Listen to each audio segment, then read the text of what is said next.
Kyle Anderson here, the associate pastor at PCOL. I've been thinking a lot lately about the story of the blind man from John chapter 9. In that story, Jesus and his disciples encounter this guy who's been blind his whole life since birth. And not to ruin the story for you, but you might have guessed it, right? Jesus goes on to heal this guy. It's that story where Jesus spits in the dirt to make mud, and he takes that mud and he rubs it on the man's eyes. And then he gives him a really interesting command. Go and wash. Go and wash in the pool of Siloam. As I think about that story, I can't help but think about the old hymn, Amazing Grace. Specifically, I'm thinking about the connection between our own experiences of God's grace in our own lives and that line from the hymn, I was once blind, but now I see.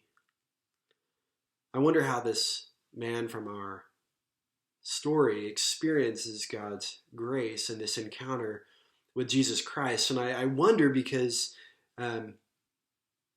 perhaps it's not in the healing itself that God's grace is found. I think that is the easy place to look for it, but I think there's more going on in this story.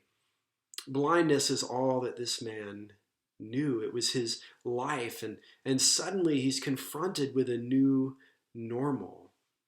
Suddenly he's presented with an invitation to move beyond what's known and familiar into unknown territory, to surrender himself, to trust completely in the person of Jesus Christ. I think maybe we can all relate to that in some ways. I hope this whole coronavirus thing passes quickly, and I hope and I pray that we're all okay at the end of this. And I hope and I pray that we can all be together again soon. But if we're looking for God's grace only in the healing, I think we risk missing God's grace in those moments that are right in front of us. I sense God's grace in this text, and certainly in our own context, as an invitation to submerge ourselves into God's murky but living waters, so that we might once again be reborn and awaken to the world with new eyes.